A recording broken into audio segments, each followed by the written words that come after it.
अस्सलाम वालेकुम। उम्मीद करती हूँ आप सब ठीक होंगे और दुआओं में याद रखते होंगे। मैं भी आप सबको दुआओं में याद रखती हूँ। ये मैं अपना नाश्ता बना रही हूँ और आज दिल कर रहा था चाय के साथ और चने भी हैं।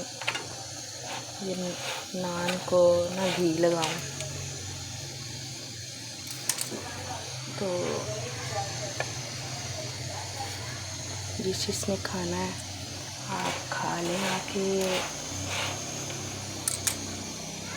इसको घी लगाने का तरीका ये तो जैसे ही आप इसको तवे पे डालते हैं ना नान को, थोड़ा सा पहले पानी थोड़ा सा डाल लें, उससे ये ना सही हो जाता है, वरना तो इसको घी जल्दी जज़ब ही नहीं इसमें होता।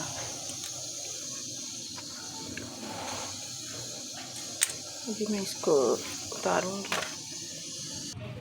अभी ये देखें मेरा नाश्ता हो गया रेडी और घर की भी मैंने कर ली है सारी डस्टिंग और सफाई वगैरह कर चुकी हूँ।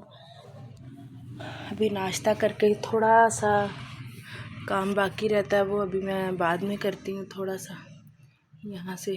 और आप देखें कुछ भी हो, नाश्ता हो चाहे खाना हो, जो भी हो, सबसे पहले टेबल पे या दस्तरखान पे कौन सी चीज़ होना ज़रूरी है सबसे ज़्यादा? वो होता है मेन चीज़ जो होती है वो ये होता है पानी। क्योंकि पानी ऐसी चीज़ है जब पास ना हो तो एकदम से इंसान को कुछ भी हो सकता है खाते खाते, और मेरे साथ ऐसे हुआ है। तो ये वो जगह है जहाँ पे बैठ के मैं नाश्ता कर रही हूँ। इस जगह पे इतनी यादें हैं, इतनी यादें हैं, इतनी यादें हैं कि इसी जगह पे वही दोनों बच्चे हमारे साथ बैठ के नाश्ता करते थे। क्योंकि हम कभी भी टेबल पे भी नाश्ता नहीं करते, हम ज़मीन पे बिछा के दस्तरखान उस पे खाना या नाश्ता जो भी उसी पे करते हैं। तो इतनी यादें थीं कि इस जगह पे मैं बैठी थी, इनके पापा, बच्चे दूसरे, और रजब और समर यहाँ पे, एक यहाँ पे इस तरफ। तो हमने उनके मुंह में निवाले छोटे छोटे डालने, उन्होंने खाना, फिर हाथ में पकड़ के बैठे रहना और खुद से खाते रहना। तो जैसे जैसे बीमार होते गए मैं यहाँ पे तकिया रख के दोनों को पास इस जगह पे लिटा लेती थी और अपनी चाय में से ऐसे हाथ के साथ उस चाय लगा के उसके मुंह को लगानी, कभी चम्मच के साथ लगानी।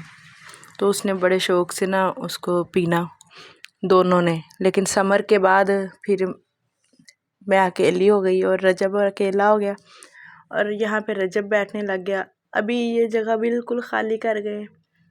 तो मैं आज जब से रजब फोत हुआ है, रजब की डेथ जब से हुई है, मैं आज पहले दिन यहाँ पे बैठ के खाना खा रही हूँ, नाश्ता कर रही हूँ, वरना मैं वहाँ पे अंदर ही खाती थी। मेरा दिल ही नहीं करता था। ये सिर्फ आप लोगों के लिए मैं यहाँ पे बैठी हूँ कि मैं आपको बताऊँ कि ये मेरे रजब की जगह है। यहाँ पे ये नीट जो क्लीन है, यहाँ पे रजब का तकिया ज़रा सर ऊंचा रखता था ज़्यादातर, तो यहाँ पे ताकि उसको नज़र भी आता रहे कि मैं पास हूँ। वो मुझे देखता रहता था, मैं उसको साथ ऐसे छेड़ती, कभी बातें करती, तो कभी मैं उसके मुंह में ये चाय के अलावा तो अभी सही तरह से निगल ही नहीं सकता था। वो उसको खांसी या पता नहीं क्या शुरू हो जाता था, उसके गले में ना कोई चीज़ जाते ही वो साथ ही वो बड़ा आवाज़ार हो जाता था, नाक से मुंह से, बस दूध ही पीता था ज़्यादा। तो अभी आज उसको गए हुए 12 दिन हो गए हैं, लेकिन ऐसे लगता है जैसे कभी आया ही नहीं था। याद तो उसकी आती है लेकिन ऐसे लगता है कभी दुनिया में आया ही नहीं था। पता नहीं कितने अरसे बीत गए, तो गिनती करो तो सिर्फ 12 दिन हुए अभी। तो ऐसे घर को सारे को खाली करके चले गए हैं बस। और सब कहते हैं सब्र करो, सब्र कर तो लिया, अब हम उनके लिए कुछ नहीं कर सकते सिवाय पढ़ाई के, सिवाय उनको याद करने के। तो याद करने के लिए रब ने मना नहीं किया। अल्लाह ने ये कहा है कि यादों पे, तो वो कहते किसी का पैरा नहीं होता।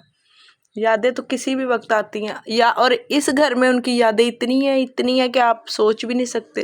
क्योंकि वो बीमार यहाँ पे हुए, खेले यहाँ पे, बहुत कुछ हुआ यहाँ पे। तो